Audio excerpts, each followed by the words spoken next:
Di bagian cover buku ini pun tertulis kalimat yang menarik kaitannya dengan slow ini, yaitu nonaktifkan pekerjaanmu dan aktifkan hidupmu.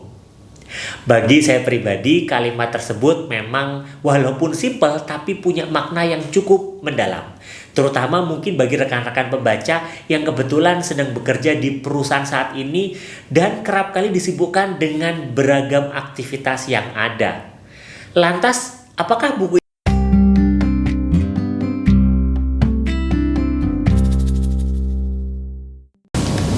Halo rekan-rekan, ketemu lagi dengan saya Pandana dan pada kesempatan kali ini saya akan kembali mereview sebuah buku.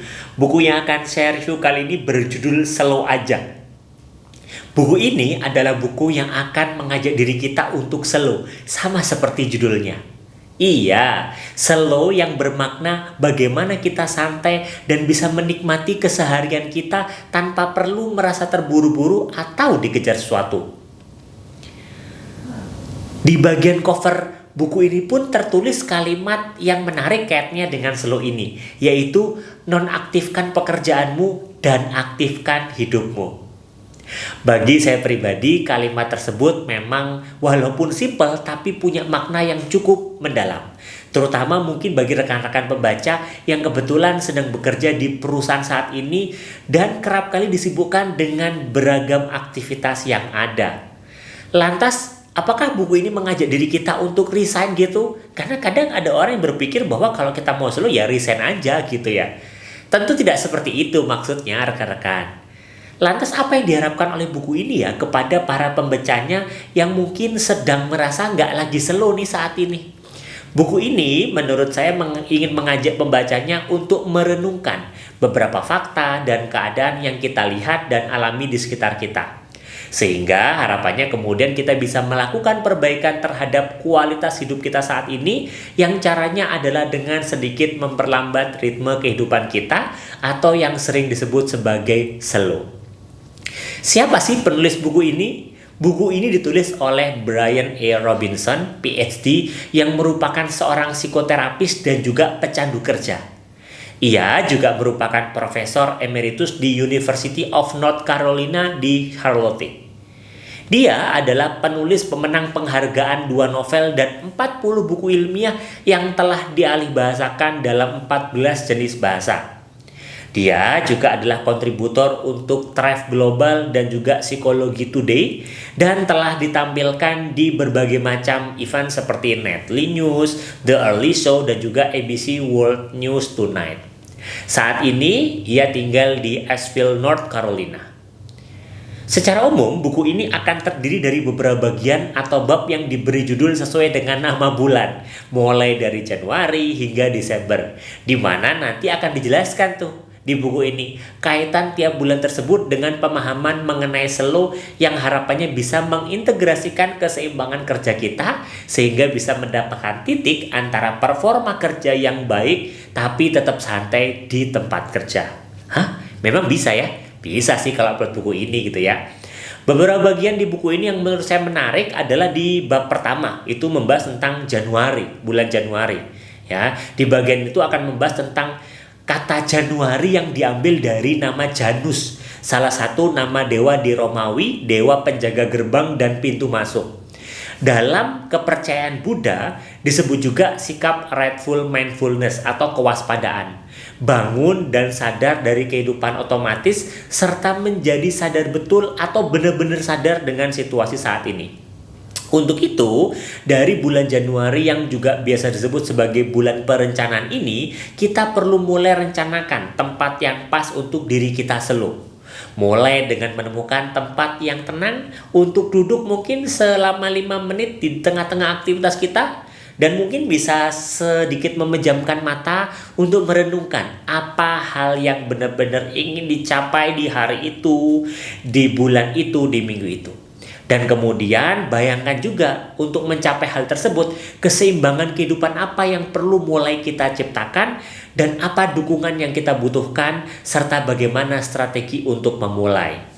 Di bagian ini juga akan dibahas pentingnya kita fokus pada kesehatan diri kita dalam rangka hidup yang lebih seimbang secara fisik, jasmani maupun rohani. Bagian kedua dibahas kaitannya dengan bulan Februari. Bagian ini tuh dibahas tentang filosofi bulan Februari dan apa hal yang bisa mulai dipelajari di dalamnya. Secara istilah tradisional, Februari itu berasal dari istilah Latin februm, yaitu ritual pemurnian Februa atau saat pembersihan. Februari juga dikenal sebagai bulan cinta, waktu untuk mengingat betapa penting terhadap orang lain serta diri sendiri. Dari bulan ini kita bisa belajar slow dengan cara menenangkan pikiran kita. Cara terbaik untuk menenangkan pikiran kita adalah menemukan sumber kekuatan yang lebih besar dari dalam diri untuk memurnikan suasana hati dengan cara mengingat bahwa kita tidak sendirian. Praktik memperhatikan diri sendiri dan cinta kasih kepada orang lain sebenarnya meningkatkan suasana hati yang sedang menurun. Melakukan tindakan tersebut dan juga memberikan waktu istirahat untuk bersantai dari beban-beban itu sendiri, serta menghubungkan dengan orang lain sambil memberi rasa, tujuan, harga diri, dan euforia yang dikenal sebagai supporting tingkat tinggi. Ucapan atau kata hari membersihkan dari pikiran yang marah dan juga sakit hati.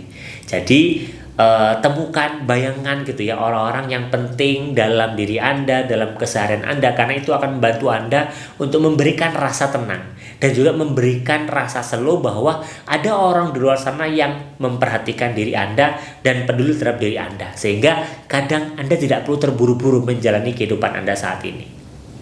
Bagian selanjutnya yang juga menarik di buku ini adalah di bagian bulan Juli gitu ya. Yang di sini dibahas bahwa nama Juli itu diambil dari nama Julius Caesar.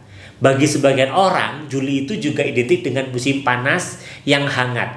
Dan ini adalah momentum yang tepat untuk bersantai di luar dengan cara berenang, mendaki, atau mendayung. Namun bagi mereka yang merupakan pecandu kerja, merasa bersalah dan cemas ketika waktu mereka dihabiskan untuk hal-hal yang terkesan santai dan slow tersebut. Nah, maka di bagian ini dibahas bahwa pecandu kerja ini yang merasa rugi dan cemas ketika lagi bersantai ini terjebak dalam ego mereka sendiri. Ego adalah singkatan dari is good out atau membuang kebaikan. Ketika ego mengendalikan hidup, membuat kita tidak mengetahui jati diri kita yang lebih dalam dan kemudian mencegah untuk sepenuhnya kita menyeimbangkan dan mengintegrasikan kehidupan kita. Ego kita seakan-akan berbisik bahwa bekerja adalah hal yang penting dalam hidup karena semua hal butuh uang yang tidak bisa didapatkan di atas permainan saja. Pecandu kerja perlu mempersiapkan diri untuk menebus kesalahan orang yang telah dicelakai karena ego yang membuat mereka terlalu fokus pada kerja keras sehingga lupa pentingnya bersantai dan mencurahkan perhatian pada orang di sekitar kita. Untuk itu, kita perlu menciptakan perspektif yang jujur bahwa teman dan rekan kerja yang dicintai juga nggak kalah pentingnya. Ada kalanya kita perlu slow dari ego kita gitu ya, dan kita care terhadap orang-orang lain di sekitar kita gitu. Ini bisa membantu memunculkan kembali kemampuan untuk melihat lebih luas untuk menjadi bagian yang menyenangkan di keluarga, kelompok sosial, atau tempat kerja Anda. Maka mulailah menenangkan pikiran kita, keluar ke alam sejenak untuk menghilang dari tugas-tugas di sosial media. Itu diperlukan untuk slow. Istirahatkan pikiran Anda beberapa menit setiap harinya dan pergi ke alam yang itu dibutuhkan untuk melawan kegelisahan Anda saat ini. Kesimpulannya, buku ini itu membahas tentang ketika bekerja keras adalah suatu kebiasaan, maka relaksasi adalah sebuah pemikiran yang datang dan perlu dibayangkan sesudahnya. Karena relaksasi dibutuhkan untuk kita beristirahat, mengambil jeda, karena istirahat memperkuat kemampuan kita untuk berpikir kreatif, menjadi bagian dari tim, dan memungkinkan kita untuk mengisi ulang baterai semangat, baterai motivasi kita. Relaksasi dan beristirahat ini bisa dilakukan dengan teknik yang dinamakan restoratif rest atau beristirahat untuk pemulihan. Teknik ini memberi kita keseimbangan kerja atau kehidupan untuk berhasil di semua area dalam kehidupan kita. Ini adalah istirahat pasif di mana pikiran kita dalam kondisi mirip dengan bangun tidur dengan detak jantung dan pernafasan yang melambat. Hal ini memungkinkan kita untuk beristirahat dan melakukan perawatan diri dengan kegiatan yang membawa kita keluar dari kehidupan kerja 24 jam, juga untuk menjernihkan pikiran kita. Jadikan restoratif test sebagai bagian dari rutinitas kita, sehingga kita dapat menemukan momen-momen tersebut tanpa keharusan, di mana kita tidak perlu sesuatu yang berbeda, di mana dan bagaimana caranya. Buku ini akan memandu Anda memilih mana cara yang paling tepat. Buku ini cocok banget juga bagi Anda yang tanpa sadar ternyata masuk kategori kecanduan bekerja dan tanpa sadar berada di titik kelelahan. Karena penulisnya juga dulunya merupakan pecandu kerja. Maka hal-hal yang ditulis dalam buku ini bisa jadi memang sangat pas dengan apa yang sedang kita alami saat ini. Silahkan disimak kontennya, langsung beli bukunya, dan semoga kita semua bisa terhindar dari pecandu kerja dan hidup slow di dalam keseharian kita, sehingga kita mendapatkan kebahagiaan yang kita harapkan, tapi performa kerja pun terus meningkat. Demikian review buku kali ini, sampai ketemu di review buku selanjutnya.